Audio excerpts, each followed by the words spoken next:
Хүчин амгалан айлтгая Улаанбаатарын өргөн нэвтрүүлгийн тогтолцоо буюу UBS Лизээс та бүхэнд хүргэдэг улс төрч шинэ манлайлагч зорилт төслийн ээлжийн дугаар эхлэхэд бэлэн боллоо.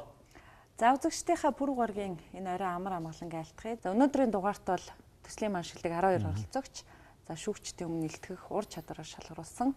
За төслийн маань 3 дугаар шатны А хэсгийн шалгаруулалтыг үргэлжлүүлэн хүргэх болно. Дашрам дурдхад бас манай залуучууд 4 хэсэг болж 4 тусгай нэвтрүүлгээр энэ хасалт манд гарч байгаа. Бас бид нэр бас саяхан ярилцж байгаа. Дараагийн 12 сарын 15-наас өмнө болох хасалт бол нэлээд олон сорилттой 100 баллын системээр үнэлсэн 5 дэд хэсэгтэй байгаа. Тэрийг бас манай залуучууд мэдж байгаа. Ерөнхийдөө бол өрсөлдөөн нэлээд ичрүү явагдаж байна. Ингээд хэдүүлээ өнөөдрийнх нэвтрүүлэг дээр чухам хэний хөө хэний охин хэрхэн илтгэлээ тавьж шүүгчдэд одоо хөндлүүлэхийг ямар үнэлгээ авах вэ? За нэвтрүүлгээ хүлээн авч үзнэ. За манай залуучууд одоо ямар хөгжлийн бодлого одоо ямар шинэ шиндэг шийдвэрүүд гаргах вэ гэдэг голмоо анхааршүүлээ. Маш их мэрийсэн байна. Энэ одоо энэ төвчд маш их ач холбогдол өгсөн байна. Энэ бол их хүнд хөдөлмөр юм байна. Өглөөнөөс ахвалаад ингээд суугаад хүмүүсийн юмыг хараад ингээд шүүгээ суuna гэдэг бол тийм амар ажил биш байсан боловч сонирхолтой суусараагаад өдөө хөрлөө. Нэг утгаараа бол нэг нь ялагдаж нэг нь ялж байгаа юм шиг байна. Нөгөө талдаа биднээс байгаа нийгмийн асуудлуудыг биднээс дуу хоолой болж хийж гэнэ гэдэг бол энэ нэвтрүүлгийн асар том нийгэмд өгж байгаа дуу хоолой нийгэмд өгж байгаа өөрийнхөө мессежтэй. Тэгээ үнэхээр залуу юу өөрчлөгдөж байгаа харагдчихээн. Тэ давуу талыг мэдэрчээн. Өөр өнцгөөс юмыг хараад бас асуудлыг ингээд өөрөөр тайлбарлах гэж хүсэж байгаа юм харагдчихээн шүү дээ, тэ. Дараа улам боловсронгуй болно, тэ. Дараагийн шийдлүүд гаргаж ирж байгаа санаанууд гаргаж ирж байгаа тэр сонирхолтой дүрс бичлэг, тэ. Тэр чадрууд олон бүр өсөж ирээ.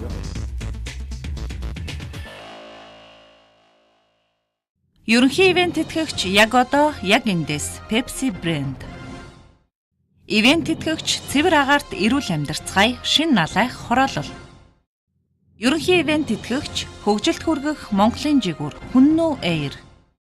Ивент тэтгэгч дэлхийд танигдсан Монгол брэнд Говь. Харамсалаар улаан ус сүмнэн бар шахалга сайн байцгаана уу эрхэм хүндэд улаан ус сүмийн ард иргэдээ та бүхэндээ энэ өдрийн мэндийг хүргэж амар амгалан айлтгая. Миний бие Байлгаж явагтай ир бахад би багаасаа төрж өссөн нутагта олон зүйлийг хийх юмсан тулгамж байгаа олон асуудлыг шийдэх юмсан гэж мөрөөдөж явдаг нэгэн билээ. Тиймдээч би өнөөдөр мөрөөдөлдөө хөтлөгдөн Баян-Улгийн аймгийн иргэдийн төлөөлөгчдийн хурлын 2 дугаар тойрогт нэр дэвшиж байна. Технологийн 900-д манай сүм хөгжил цэцгэлдээс хоцрох ёсгүй гэж би боддог юм аа. Сумыг хөгжүүлэх сангийн мөнгийг үр ашиггүй зарцуулж байна. Жилд орон нутаг хөгжүүлэх санд 200 сая төгрөг төсөвлөдөг боловч энийг оновчтой шийдэл төсөлд засуулж чадахгүй байна. Ихэнхдээ хамаатан садангийн төслийг санхүүж байна. Би үүнийг талсан зогсоох болно. Хамаатан садангаараа нийлж төсвийн мөнгийг өрн таран хийж үр ашиггүй зарцуулдаг явдлыг бүрэн үгүй хийнэ гэж та бүхэндээ амлаж байна. Ажилгүй иргэдийн ихэнх нь 20-с 40 насны залуучууд байна. Сургуулаа төгсөж ирсэн залуус ажил олдохгүй хотод эсвэл Казахстан руу гарч ажиллаж хитэн төгрөг олж байна. Орон нутгад хөлмөр эрхлэх боломжоор хангахын орон нутгийн удирдлагын үндсэн үүрэг байдаг ч гэсэн өнгөрсөн жилүүдэд сонгогдсон эрхэмүүд энэ үүргээ хангалттай биелүүлж чадаагүй лээ. Тэгвэл би залуучуудын оролцоог нэмэгдүүлэх замаар ажилгүйдлийг бууруулнаа. Манай суманд ажилд ороход 4 сая, газар авахд 1 сая төгрөгийн авилгал өгдөг болж байна. Тэр байдууга эрүүл мэндийн үйлчилгээ авахд эрүүл мэндийн даатгалын дэвтэрийн завсар 10-20 цаас харж өгдөг болсон байна. Энэ чудраг авдал мөн үү? Гадаад дотоод хинийч бай авилгаар ажил бүтэхгүй. Авилга бол гэмт хэрэг гэдгийг давтан хэлье. Улаан ус сүмийн залуу үеийнхний хамгийн том тулгамдсан асуудал бол боловсролын асуудал байдаг юм аа. Баян-Улгийн аймаг боловсролын төвшингээр улсад хамгийн сүйд мушигдаг. Үүнд манай аймгийн боловсролын бодлого дутаж байна гэж би үзэж байна. Учир нь сүүлийн 5 жилд ахлах сургууль гэхэд 50 орчим багш нарыг ажилд авсан байдаг. Гэхдээ тэднийг ямар нэгэн шалгалт шүүлэг сонгон шалгаруулалтгаар ажилд авсан байдаг. Цаашид зах арга сайтай мэдлэг боловсролтой багш нарыг өөрийн сургуулиудаа авчирч ажиллуулах нь зүйтэй хэрэг юм аа. Энэ мэтлэн манай суманд тулгамж байгаа маш олон асуудлууд байгаа. Эднээс цаг алддаггүй шийдвэрлэх шаардлагатай байгаа 5 асуудлыг би өөрийнхөө мөрөг хөтөлбөрөөр туслаа. За ир бахитын илтгэж байгаа чанар бол их үнэхээр илтгэгч хүн шиг байлаа. За Баян-Улгийгээс орж ирж байгаа ир бахит бол ерөөдөө бас боломжийн одоо яг орон нутгийн төвшөндөө бол юм тодорхой шинжлэх санаануудтай жишээлбэл төрийн бодлогын одоо гол бас бэрхшээлийн нэг хамаатан садны нөлөө гэдэг юм уу төвшин бодлого товаарлдаг нутгаар хандлага энэ төр болоод шүүмжилсэн шинжлэх санаа бол гаргасан байж байгаа. Яг 7 минутын хугацаанд яг нэг ийм хэмнэлээр явбал бас сонсож байгаа сонгогчдын үрж гэсэн бас залхмаар болчихдог л доо. Тийм учраас ерөнхийдөө эхлээд гол санаагаа би нэг ийм асуудлыг ярина. Тэгвэл энийг шийдэх арга замаас товчхон илэрхийлж өгөх ёстой. Урд нь ч юм уу тийм. Ялангуяа ийм дүрс оруулсан нөхцөл бол их бүр их боломжтой шүү дээ. Ер нь бол сонсогчд бол тэр их тайлбарыг угаасаа авахгүй шүү дээ. Угаасаа л мэдчихэж байгаа бас та нартай адилхан. Тийм учраас үндслэл гэдэг зүйлийг маш товчхон гаргаж өгөөл түүнийг шийдэх гарц юу байна гэдэг асуудал дээр жоохон анхаарлаа төвлөрүүлж цаашдаа дараа дараагийнхаа даалгавар дээр хандж явахгүй болвол нөө чанар сайжрахгүй дахиад уйдсан ч юм уу дахиад болиё гэдэг иймэрхүү юм хандах нь шүү гэж зөвлөгөө өгмөр байна.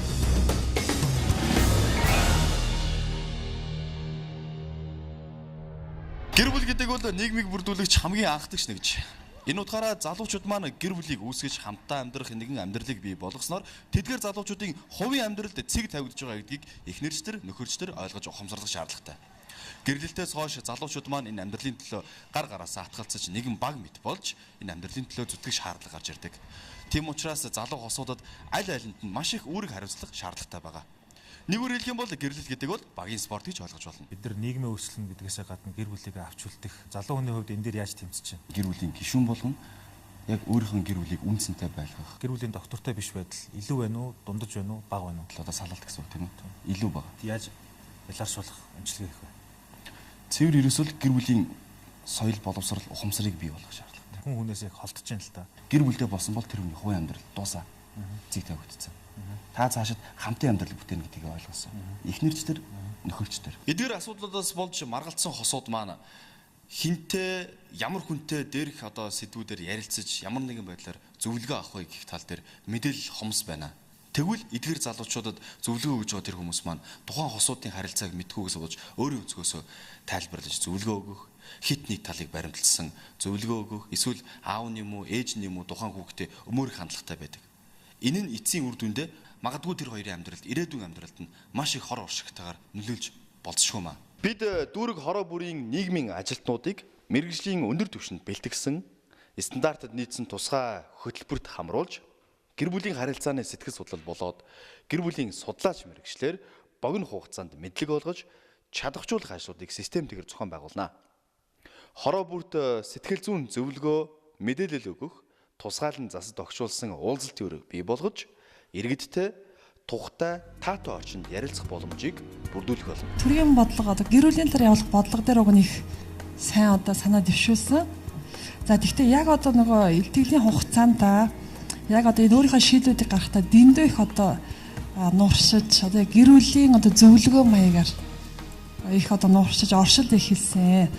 Яг одоо тэгж их нууршихгүйгээр шууд л одоо төрийн бодлого дах гэр бүлийн юу надад ийм юм байна гэдэг юм одоо ингэж явах хэрэгтэй гэх мэтэр арга зам шийдлийг их сайн тодорхой гаргах байсан. Нийтлэг дутагдaltaны өгөхөр илтгэл байна уу, нэвтрүүлэг байна ч мэдээллийн бүтээтгүн шүү дээ. Мэдээллийн бүтээтгүн чинь нэгдүгээр товчхон байх хэрэгтэй, хоёрдугаар сонирхолтой байх хэрэгтэй, гуравдугаар тодорхой буюу ойлгомжтой байх хэрэгтэй, дөрөвдүгээр оригинал буюу бараг чил бараг л анх удаага дэвшүүлж байгаа юм шиг тийм уникал байдалтай байх шүү дээ. Ийм дөрвөн шалгуур яг ингээд та нар өөрснөө миний хэлснээр биш энэ дөрвөн шалгуураар өөрийнхөө хэлсэн илтгэлийг шүүгээд үсгээр энэ дөрвөн шалгуурыг хангаж ийн үгүй юу гэж бодоод үсэх юм бол их хөвөлттэй юм болох байхаа.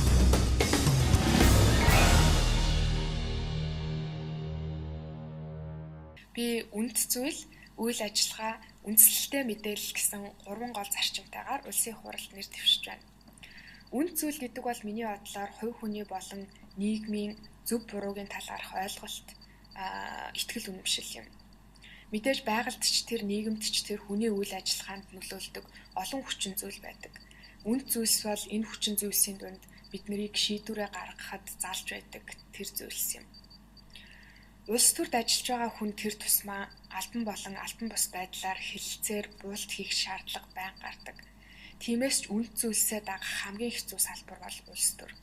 Тийм ч учраас өөрийн жишээгээр манлайлах нь миний эрмэлзэл. Хоёр дахь зарчим маань үгээр биш үйл ажиллаар өөрийгөө илэрхийлэх. Энэ зарчим алдагдсанаар эргэж шийдвэр гаргах төвшин хоёрын хооронд ан цав үүсэж байгаа гэж би боддог.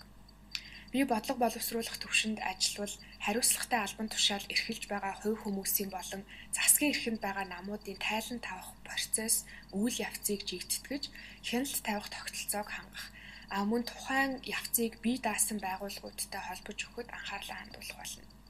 Өөрөөр хэлбэл 4 жилд нэг удаа болдог сонгуул засгийн эрхэнд байгаа хүмүүсийн ганц гол шүүлтүүр байгаа явдлыг өөрчлөх хуулийн төсөл санаачлана. 3-т үндсэлтэй мэдээллийг бодлогын суурь болгох нь Монгол орны маань ирээдүйд тун чухал. Тийм ч мэдээлэл манай бодлого шийдвэр гаргагчдын үндсэн шийдвэрийг залах учиртай. Жишээ нь улс төрийн шинжилгээг бодит байдалд хүргэх гэсэн зарим улс орнууд намын жагсаалт гэдэг шиг салбарын мэрэгчлэнүүдтэй төрийн эрх барих байгууллагынхаа тодорхой хэсгийг нөөцлсөн жишээ байдаг.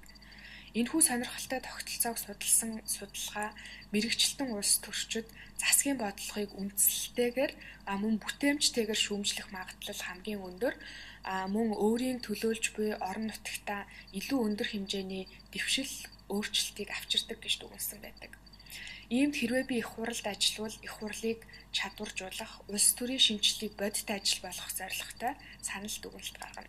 3-дугаарт үндслэлтэй мэдээлэлээр тулгуурлан гаргасан хуулийг хэрэгжүүлэхийн тулд төрийн байгууллагын аппарат тэр хэмжээгээр бас чадaltaй, боловсон хүчинтэй meritocracy буюу авьяас чадвар дээр үндэслэн дээшээ дэвшдэг тогтолцоо зарчмыг хэрэгжүүлсэн байх нь чухал. Ингээхийн тулд технократууд буюу салбарын мэдлэг туршлагатай авьяас чадвартай мэрэгчлэтнүүдийг улс төрийн нөлөөллөөс хамгаалах шаардлагатай байна. Сонгуул болгоны дараа ажлын байр суурь нь өөрчлөгдөж байдаг, ажлын аюулгүй байдал ирээдүйн ур чадвараас хамаардаггүй, улс төрийн хүчин зүйлсээс хамаардаг тийм орчинд төрийн байгууллагад ажиллаж байгаа салбарын мэрэгчлэтнүүд ажиллаа хийх хэцүү. Үүнд чиглэсэн асуудлыг мөн хуулийг санаачлах нь миний бас нэгэн зорилго юм. Миний гол зарчим бол үнд зүйл, үйл ажиллагаа, үндсэлтэй мэдээлэл юм. Баярлалаа. Дэлгэр жаргалын хэлж байгаа ихтгэл бол их цэгцтэй сайхан ихтгэл сонсогдчихлаа. Тэгтээ яг өөрөө бас хол байгаа юм шиг байна. Бас жоохон баяжуулсан бол их хялбархан аятайх ихтгэл болчих. Ихтгэл байлаа гэж бодож байна. Асуудлаа харснаас гадна бас шийдэл санал болгож илээ л дээ. Ялангуяа Монгол улсын тогтолцооны хувьд бол Монголд энэ бодлого хууль боловсруулах асуудал ерөөсөө нэг тийм шинжлэх ухааны судалгаан дээр суйрлаагүй.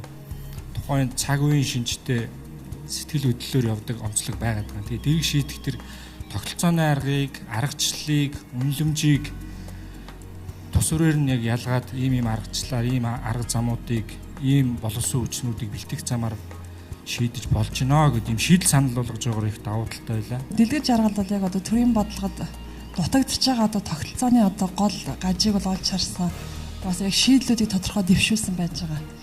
Дэлгэр жаргалын хувьд сонсоод бид нар янз бүрийн зохиомж агуулга энэ байхгүй мөртлөө дэлгэр жаргалын ярилцлагыг свичийг бид нар дуустал сонсч чадлаа л да. Энэ чинь өөрөөр хэлбэл тодорхой асуудал төвшүүлчихэд түүнд шийдэл гаргаж өгч чадна гэдэг чинь өөрөө энэ мандаалагч хүн байх ёстой. Угаасаа та нарын одоо харж ах ёстой юу үнцэг байхгүй юу? Тийм учраас бид нар дэлгэр жаргалын бий болох хувьдаа дэлгэр жаргалын ихтгэлийг төвчээртэй биш. Өөрөө л ингээд аяндаа сонсчлоо. Нэг сайн тал нь юу гэхээр өөрөө шүү дээ эхлэхдээ юун тухай хэлж байгаа гэдэг 3 үгийг хэлчихэд тэр 3 үгийг төгсгөлд нь тэр санаан дээр дахиад автомат хэлсэн байхгүй. Тим илтгэлийг дахиж юу сонсохгүй байна л да. Ойлгосон тий? За тэгэхээр гол санаагаа ядаж 3 удаа давтдаг энэ системийг дараа нь ашиглаарай гэж би бодож байна. Тэгээ та нарт баяр хүргэе.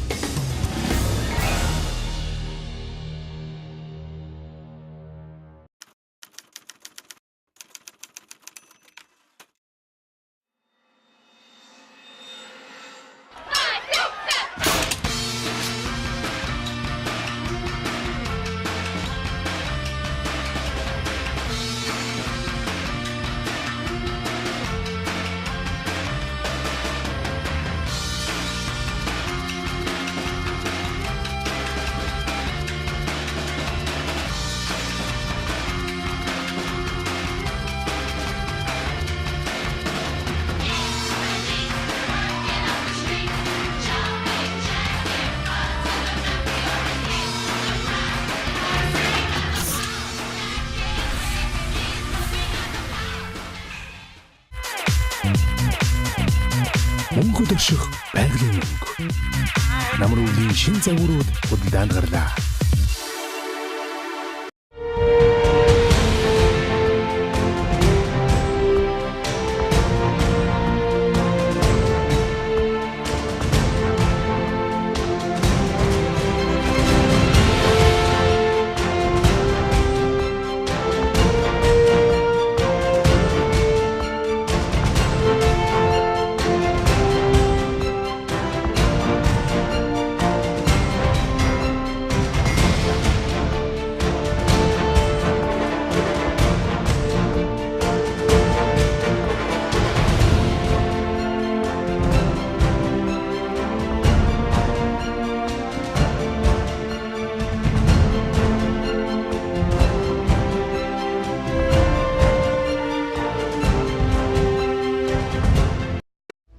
наран мандах зүгт цэврэг арт эрүүл амьдралын тав тухыг бүрдүүлсэн иж бүрэн 6,000 айлын шин налайх цогцолбор хороолол таны гэр бүлийн амар амгалан аз жаргалт амьдрах бүхий л таатай орчин болох ногоон байгууламж, сургууль, цэцэрлэг бүх төрлийн үйлчилгээний төвүүдийг нэг дор бүрэн шийдэн танд хүргэлээ.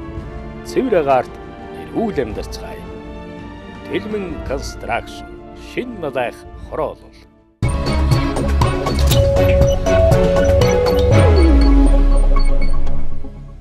За яг одоо UBS телевиз дээр суугаад тааруулан асуугаа үзэгч та бүхэн улс төрчийн манлайлагч төслийн маань нэгэн шин дугаарыг хүлээн авч үзэж байна.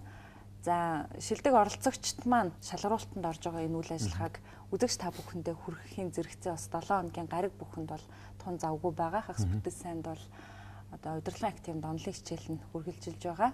Бодлого нөлөөллийн гээд кейсүүд дээр ажиллах, за хилцүүлэг, мэтгэлцэн гэсэн олон үйл ажиллагааг төслийн зүгээс зохион байгуулж байгаа. За өчигдөр гэхэд одоо төслийн маань нэгэн баг бол ерөнхий боловсролын сургуулийн хүүхд багчуудад бас сонирхолтой сэдвээр лекцүүд өөрсдөө санаачлагаар тавьж байгаа. Тэгээд энэ үйл ажиллагаа маань за Төв аймгийн Эрдэнэс сумд бас амжилттай зохион байгуулагдсан. За Төвийн 10 жилийнхэн сургууль бол удирдлагын зүгээс бол бидэнд бас талархал илэрхийлсэн юм мэдээлэл ирсэн. Яг өнөөдрийн байдлаар улс оронд маань маш олон асуудлууд байна. Хүмүүсийн амьдрал бас тэр болго хангалттай явж чадахгүй байна. Тэгэхээр бас мэдээж манай залуучуудаас маань бас бодиттой энэ төслийн хүрээнд аягүй их үр дүн хүсэж байна л да. Тэгээд энэ рүү чиглэсэн манай залуучууд маш олон төслүүдийг хийж байгаа. Энэ төслүүд гэсэн явандаа бол нэлээд газар авч бас олон нийтийн талархлыг хүлээх байхаа л гэж найдаж байгаа. Тэгээ энэ бүхэн зэрэг явж байгаа шүү гэдгийг үзэгчтэй бас онцолж хэлье. За дараагийн олцогч маань илтгэлээ хэрхэн тавих нь, за шүүгчдээс ямар үнэлгээ авах нь хамтдаа үз. Мэдээллийн хамтран ажиллагч өглөөний сонин үндснийхэр хашгийг хамгаална. Мэдээллийн хамтран ажиллагч өдрийн сонин өглөө бүхэн тантай хам. Хамтран ажиллагч мэдээллийг сурвалж News цэгэмэн. Хамтран ажиллагч мэдээ цэгэмэн үннийг мэдээлнэ.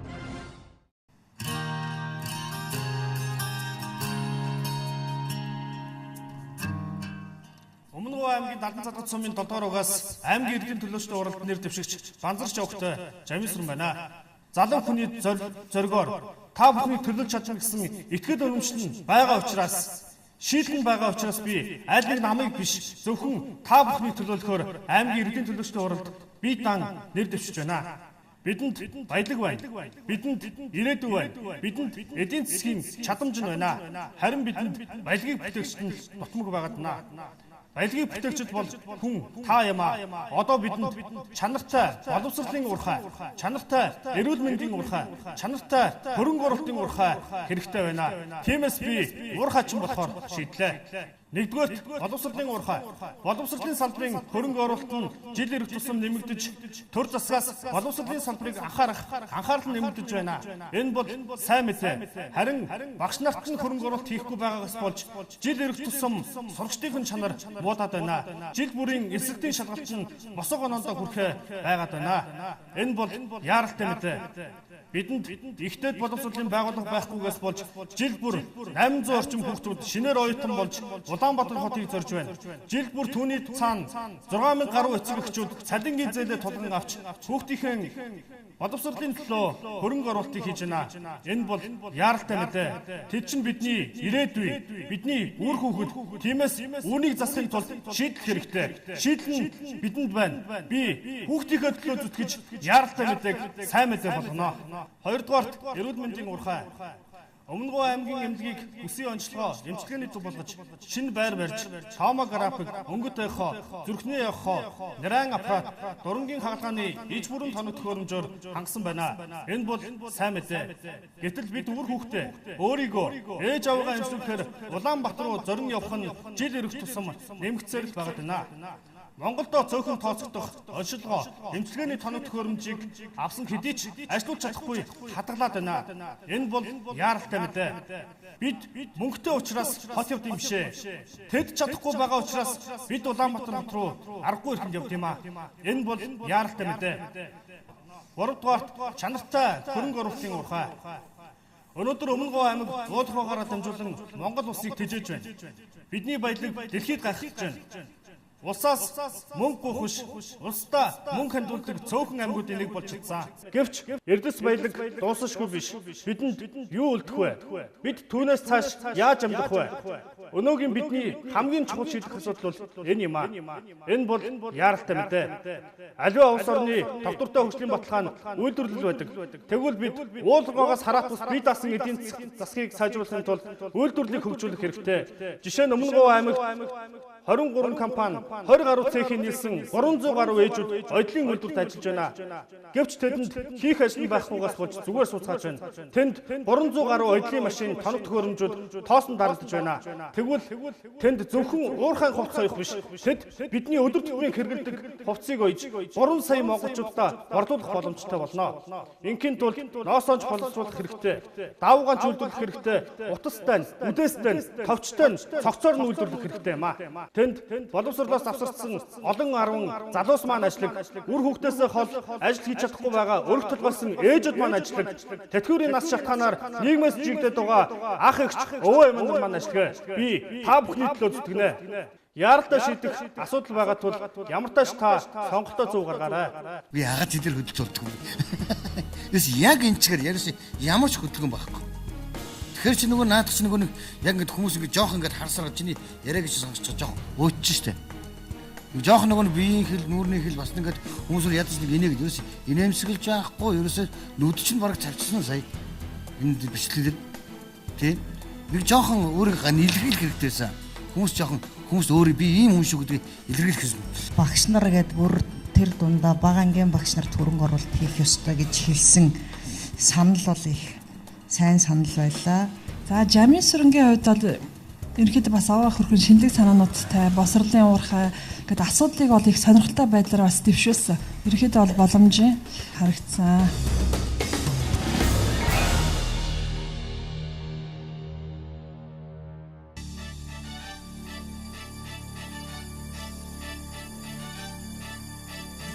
Мөрөн сум 1933 онд байгуулагдаж 1961 онд хотын статустай болсон байдаг.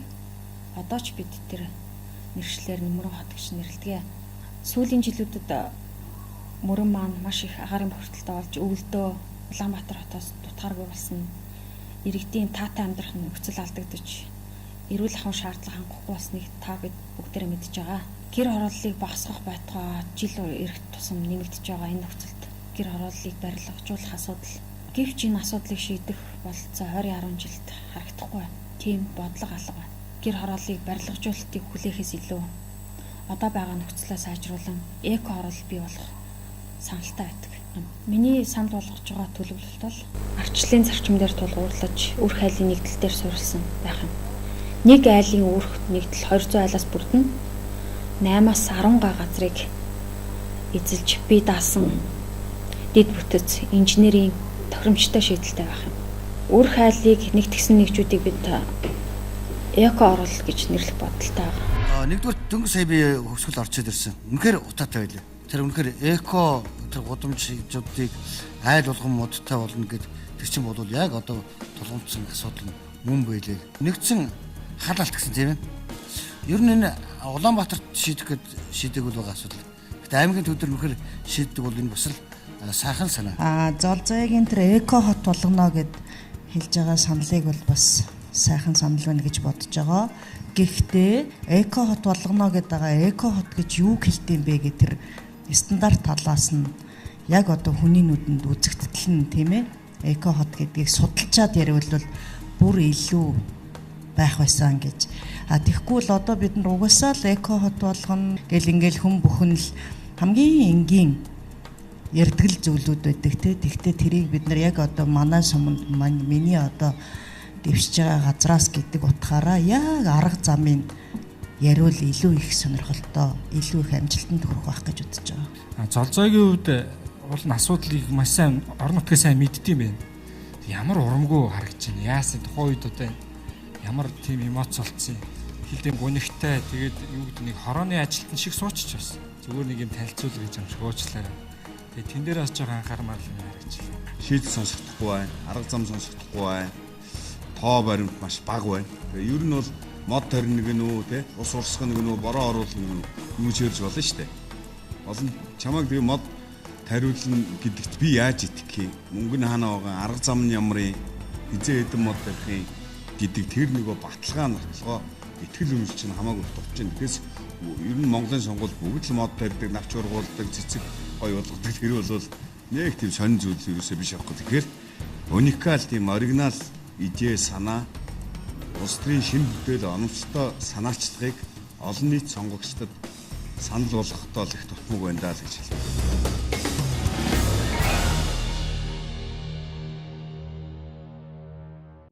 Улти хишиг эдэр дэлгэрсэн инхчинмэн үнэхээр арвс боён хурсан хангайхантай уржилт хурсандоо ёсон мөрднэ. Сайн байцгаана уу та бүхэндээ энэ өдрийн мэндийг хүргэе. Баянхонгор аймгийнхаа 19 сумын ард иргэдтэй уулзаж ажил амьдралтай танилцаад 20 дахь сум Үлжид сумын иргэд хөдөлмөрч та бүхэнтэйгээ уулзаж байна. Анги 19 сумаараа яваад аж амьдралтай танилцж байгаад ганцхан юмыг ярьж байна. Хөгжлийнхөө төлөвлөгөөг хэрэгжүүлэх, хөгжлийн төлөвлөгөө, стратеги төлөвлөгөөнүүдийг гаргасан байна. За үүнийг хэрэгжүүлэхийн тулд бол одоо нутгаан гэсэн хүн бүрийн оролцоо чухал юм аа гэдэг нь бол харагдаж байна. Сумдыг доорх бодлогоор нь чиглүүлж өгөх нь бол чухал байна. За ингээд жижиг дунд үйлдвэрлэлийн зээлийг бол зээл авсан иргэд маань тогтвол орлоготой болж өрх гэр сум орныхоо хөгжилд хувь нэмэрэн оруулж төдийлөн чадахгүй байна. За алсын хараагаан ламын гэгээний өв соёл зан заншлан хадгалж хүн бүрийн оролцоог хангах үз төр нийгмийн үйлчилгээтэй зогс дэд бүтэц уламжилт хөдөө аж ахуй эрдэнэсэн мал аж ахуй хослуулан бизнесийн эрүүл орчинтой ногоон байгууламжаар тэргүүлсэн өрх бүрэн үйлдвэрлэгч аймаг сум болон хөгжсөн байна. Санаа маань бол ерөөсөө амнуудад их мэдлэг олгох тендерийг одоо ажил үйлчлэгээ хийлгэж байгаа компаниуд маш чанартай ард иргэдэд хүрсэн ард иргэдийн одоо жинхэнэ хүлээж байгаа ажлыг жинхэнэ хийдэг байх. За тэгээд төсвийг бол өр бүтээлдээ зарцуулж явах нь бол зүйтэй гэсэн юм санаанууд хэлж байна. Би болохоор бол төсвийг бол одоо ингээд нөгөө сум орон нутгийн яг өөрсдийнх нь шийдвэрийг гаргуулна болохоос бид одоо төр зэсэг дээрээс нь нэг сум тим байна, ийм байна гэдгийг шийдэхээр бол яг тухайн сумын онцлогийг нь харж чадахгүй байна. Тухайн орон нутгийн онцлогийг л харж байна. Нэр дэвшиж байгаа. Та өөрийнхөө мөрийн хөтөлбөрийг сонгогчдод ойлгуулж, сонгогчдоос үнэлгээ авах гэж байгаа байхгүй. Тэгэхээр яг чиний бол нэг тийм юу шиг болсон. Тайлан. Гэхдээ бас зүгээр тайлан биш шүү. Жохон сөрөг талаас нь тайлан. Тэгэхээр ерөнхийдөө бол ингээд би танад иржсэн шүү дээ. Сөрөг зүйлүүдийг хүмүүс хүлээж авахтаа хэцүү байдаг юм аа. Заавал эргээ гаргаж ирэхэд бас сөрөгтэй харьцуулах юм биш байхгүй юу? Аль болох ер нь дараа чим танад ирээдүйд хэрэгтэй. Аль болох тийм сөрөг зүйлээс зайлсхий гэдэг. Дорж батын илтгэл бол нэг жоохон тийм албаны уйтгартай. За ер нь одоо яг нэг сонгуулийн үеийн л одоо нэр дэвшигч нарын тийм нэлээд одоо тийм уйлаг болсон урай лоозон маягийн харагдлаа. Шин санаа бол их багтаа байсан.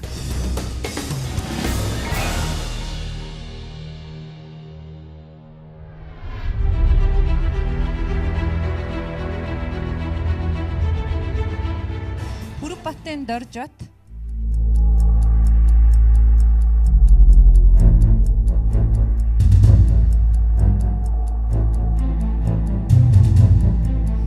Овшин дэлгэр жаргал Бадлахааны Эрбахет Эренбаатрын Жавхлан Банзрагчийн Жамин сүрэн Пүрүсүрэнгийн зол заяа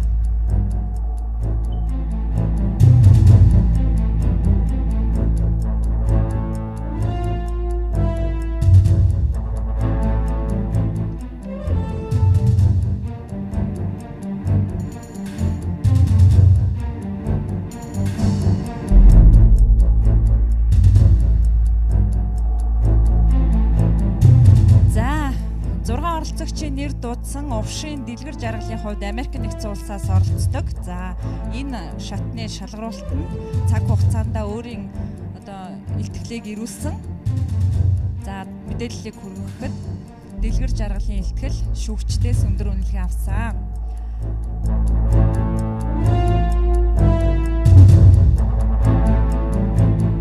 Оролцогч Пүрбатын Дорж бат та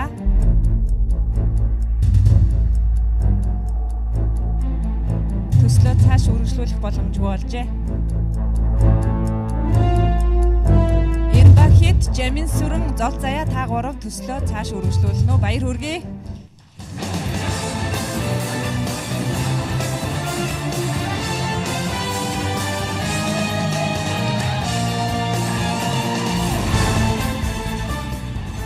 Дорж батын маань ихтгэл бас шүүгчдээс өөрийнх нь хүссэнчлэн бас хангалттай оноо авч чадаагүй үнэхээр бас харамсалтай байна.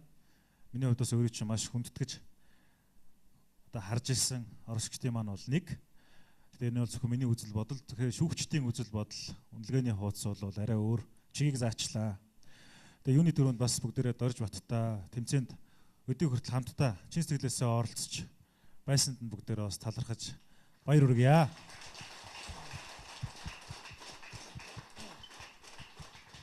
Тэр хизээч унаж үзээгүй хүн гэдэг бол хизээч босч үзээгүй хүн гэсэн үг. Тэгэд нөгөө талаасаа бас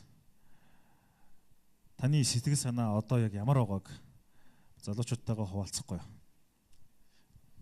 За ингээд үлдэж буй шилдэг сайхан залуучуудаа амжилт хүсье. За миний хувьд бол одоо сэтгэл санаа ямар байныг мэдээж эднэрд маань хэллээ, хүн ялагдж сурах хэрэгтэй.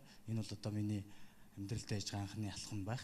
Цаашдаа ч надад өөр ийм ирэх эрсдэл боломж болцоо бүгд гарна. Тийм учраас та бүхэндээ амжилт хүсье. Тэгээд та бүхэндээ одоо энэ хүртлээ явсандаа бол маш их баяртай байна. Тэгээд бас би одоо яг энэ төсөлд орсноор бол бас хүн өөрийгөө яаж дайчилж байх ёстой юм бэ? Хүн өөртөө байгаа нууц боломж болцоогоо яаж ер нь ашиглаж сурах ёстой юм бэ гэдгийг бол маш их сурж мэдчих авсан. Тэгээд та бүхэндээ амжилт хүсье. За баярлалаа. Тэгэд ер нь бол яг энэ бүх юмыг төгс төгөлдрөөр үнэлэх цэгнэх бол маш боломжгүй зүйл шүү дээ. Өөрийн чинь чаддаг маш олон зүйл дотроос өнөөдөр зөвхөн нэг өнцгөн л энэ ихтгэлийн одоо тэмцээн байлаа. Тэгээд магадгүй шүүгчд маань зөвхөн таны нэг талыг л шүүж байгаа. Таныг бас бидэнд цаашлаад Монголын нийгэмд байгаа суугаа газартаа манлайл бий болгох олон шилдэг чанарыг өөрөөсөө гаргаж бас залуу үеийн түүчилж манлайлж яваасаа гэдгийг чин сэтгэлээсээ хүсээд байна.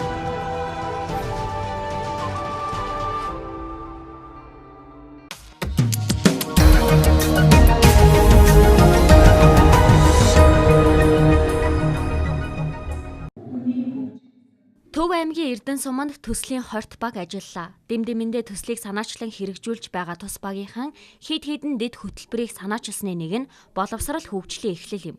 Өөрөөр хэлбэл нийслэл хотод ойр орших хөдөө орон нутгийн тэр дундаа сумын ерөнхий боловсролын сургуулийн сурагчдын хөгжил сэтгэлгээ, мэрэгчлээ зөв сонгоход зөвлөгөө өгч хичээл явуулахад чиглэсэн. Тэдний зорьсон эхний сум болох Эрдэнэ сумын ерөнхий боловсролын бүрэн дунд сургуулийн ахлах ангийнхан хувь хүний хөгжил, их хэл монгол бичиг уран бичлэгийн талаар лекцийг сонсож, англи хэлнийхаа мэдлэгийг дээшлүүлэхэд чухал зөвлөгөөг авсан юм. 90 жилийн түүхтэй тус сургуулийн хамт олонч 20 багийг дэмжиж ажиллалаа. Нэг хичээлийн жилд бол 440 суралцагч 50 багш ажиллагчтайгаар сургалтын үйл ажиллагаагаа явуулж байна. Дотор байранда 125 хүүхэдтэй. За тэгээ манай хамт олон бол Зөв Монгол хүүхэд хөтөлбөр, авиас ном багшийн хөгжил хөтөлбөрүүдийг амжилттай хэрэгжүүлж хүүхд төрөө хөгжүүлэх тал дээр олон шинэлэг ажлуудыг зохион явуулж байна. За манай сургуулийн гол брэнд үйл ажиллагаа юу гэхээр тэшүүрийн спортыг хөгжүүлэх байгаа. Өнөөдөр манай сургууль дээр бас UBS телевизийн улс төр шинэ манлайлагч төслийн багийнхан маань ирээд ахлах ангийн сурагчдтай маань бүтэн нэг өдрийг өнгөрөөж сургалж явуулж байгаад туул их баяртай байна. За тэгээд альва ер нь сумын хөгжлөө бол бид нөр хүүхэд залуучуудыгаа хөгжүүлэх чиглэлтэй анхаарч ажиллаж байгаа. Нутгийн зөвлөлтөйгээ хамтарч Зөв Монгол хүүхэд хөтөлбөрөөр батлуулсан байгаа. Англи хэл таалагдсан. Тэгээд өөрөө бие дааж хэрхэн хэлбэраараа сурах. Тэгээд үг цээжлэх мэдлэг гэл. Англи хэлээр нэг таалагдсан. Юм сайхан хүлээж авсан. Ер нь ихэнх хичээлүүд л ер нь сонирхолтой гоё ирсэн. Манай ангийнхан маш тийм илгэсэг дотноор хүлээж авсан тэр хүмүүс нөгөө яг бид нартэй үе тэнгийнхэн юм шиг аягүй гоё харьцсан. Тэгээд надаа тэр монгол хэл, монгол сэтгэлээ гэдэг хичээл маш их таалагдсан. Яагаад тэгэхээр нөгөө нэг монгол хүний бахархал чинь монгол хэл тийм босоо тийм дэлхийд ганцхан босоо Монгол бичгтэй гэдэг тэр хичээл дэндүү их таалагдсан. Нөө нэг англи хэл дээр нөө нэг үгээ хэрхэн тийм хэлбэраар тогтоож авахгүй нөө нэг хүүхдүүд нөө нэг юу тийм авандаа өглөөж ээжилдэг гэдэгсэн. Тэрнээс өөр гоё арга зааж өгсөн. Тэгэд нөө нэг Монгол залуу Монгол гар гэсэн тийм нэг ах хичээл орсон. Тэр бас нөө нэг Монгол хүн их нутгаа гэсэн тийм сэтгэгдэл маш сайхан байсан. Гоё хичээл орсон. Улс төр чин манлайлагч төслийн шилдэг оролцогч бүр өөрсдийн дэвшүүлсэн шин санааг багаараа хуваагдан амжилттай хэрэгжүүлэх нэгэн боломж багийн бодлогын төслөөр дамжиж байгаа юм а.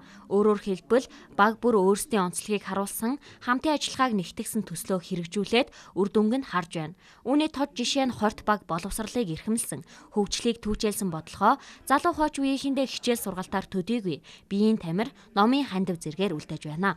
Хорт багаас 4 шилдэг оролцогч Ахлах ангийн сурагчдад нийтдээ 4 цагийн хичээл орсон бөгөөд хүүхдийн хүмүүжил сэтгэлгээ хийх бүтээх олон чанарыг харсан гэдгээ илэрхийлж байлаа.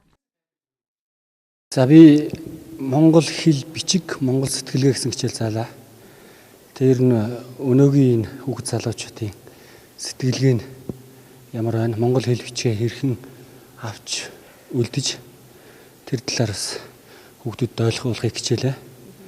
Тэгээ Монгол сэтгэлгээ бол одоо энэ нэг юм маш чухал. Тэгээ гадны соёлын дотлогоноос хамгаалах бас нэг юм байх хэрэгтэй болов гэж боддог. Зорилго нь одоо хүүхдүүдэд ерөөсөө өөрийгөө биедан одоо хөгжих. За багшийн одоо хараад бус тийм ээ. Хаач өөрийгөө одоо хөгжүүлээд одоо явах тэр сэтэлжүүлгийг хүүхдүүд хамгийн гол зорилго. Тэгээ өнөөдөр миний хувьд англи хэлний багш хэлээ. Ер нь англи хэлний өөрөө багш гэдэг.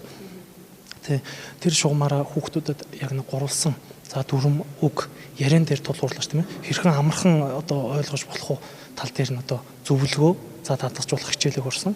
Бид нар ч нэг тийм юу тогтцсон байдаг штэ. За хөдөө орон нутаг гэхэлэр магадгүй айгуу даруухан тийм ээ бие барьсан тийм байж магадгүй гэсэн ойлголт ерөнхийн нэг тийм ойлголт хүмүүсийн дунд байдаг штэ. Гэтэл үгүй юм байна. Их бүр их идэвхтэй оролцож байна. Идэвхтэй оролж байна. Санал бодлоо сольж байна. Та одоо жишээ нь юу хүсэж байна гээл те. Дараагийн таны алхам чинь тийм ээ одоо 10 дугаар ангид төгслөө. Дараагийн алхам хүрэхийн тулд таны хамгийн анхны хүсэж байгаа зүйл чи юу вэ гэхэд өөрийгөө зөв илэрхийлдэг болох гэдэг хариулт бол айгүй их байгаа байхгүй. Тийм болохоор тодорхой хэмжээнд манай орон нутгийг гэлтгүй яг орон нутгийг яг адилхан өөр бусад газруудад зааж байгаа дандаа өөрийгөө илтгэх, өөрийгөө илэрхийлэх тийм өөрийгөө зөв илэрхийлэх тийм хүсэл зорилготой залуучууд юм байна гэдгийг би ойлголоо.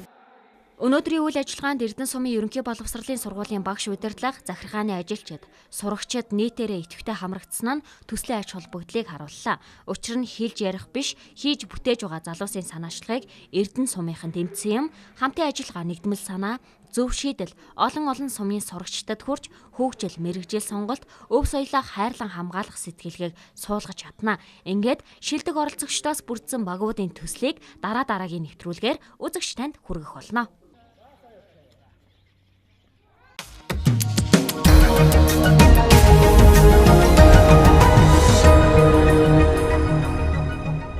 Сайн тэгэхээр бид нар нэвтрүүлэг болгоныхаа төгсөлд нэвтрүүлэгтэй холбоотой дүгнэлтийг хийдэг. Тэгэхээр энэ удаад арай жоохон өөр юм хэлмээр байна. Бид нар ингээд телевизээр ч гэдэг юм уу ямар нэгэн байдлаар ингээд юм үзэхээсээ гадна амьдрал дээр бас хүн болгон бас нэг эерэг өөрчлөлт, сайн сайхан зүйлтэй, зөв манлайлалыг бий болгосоо гэдэг уриалгыг хэлмээр байна л да. Ядаж одоо юу гэдгийг хөдөлгөөний аюулгүй байдалд орж байгаа жолоочд маань бие биендээ эвтэй, сайхан хандаасаа олон нийтийн байгууллагаар үйлчлүүлж байгаа хүмүүс маань ч гэсэн бие биендээ эерүү зөөлөн хандаасаа хүйтний хүлрэлж хангаж байхад би дотоод сэтгэлээсээ илүү одоо халуун тэр димийг бие биендээ дамжуулаасаа гэж би хүсэж байна. Өнөөдөр өөрийнхөө амьдралын өмнө тавьсан зорилгынхаа төлөө чин үнчээр зүтгэж бас нэг сайн сайхан зүйлийг бүтээхин төлөө Монгол хүн болгоно ирмэлзээсэ гэдэг үгийг би хэлмээр санагдаж байна. Өөрөө бас яг энэ сэдвээр хүндснийх миний хувьд бол бас нэг зүйл санаанд орлоо л да. Тэгээд аливаа амжилтанд бол харилцаа, эерэг хандлага одоо бие биендээ харцнаас эхлээд зөв одоо илэрхийлсэн үг хүртэл их чухал ач холбогдолтой юм гэдгийг бол бидний хувьд бол үргэлж ойлгодог. Тэгээд хоёулаа нэвтрүүлэг явсан юм эерэг хандлагатай сайхан үгээр өндөрлөө. Хүдний ирж чангарч байгаа ч гэсэн хүний доторх итгэл үнэмшил улам гэгэрч дулаарч холтгоо гэдэг үгээр нэвтрүүлэг өндөрлөө. Ингээд бүгдээрээ сайхан амраарай. Баяртай үзэгчтэй.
Шин өглөөний нарамандла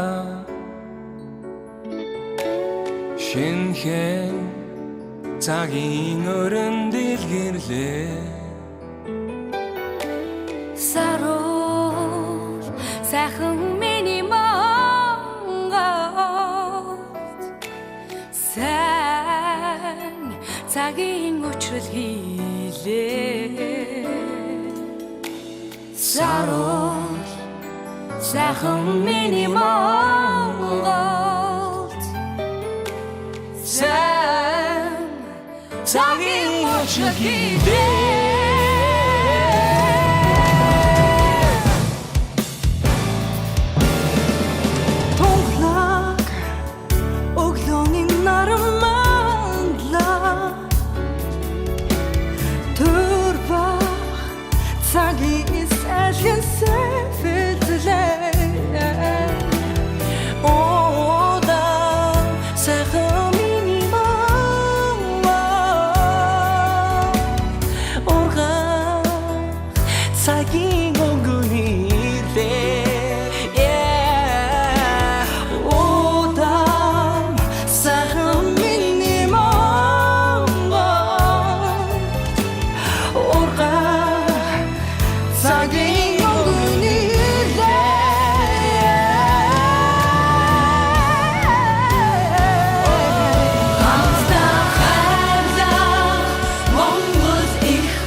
Oh no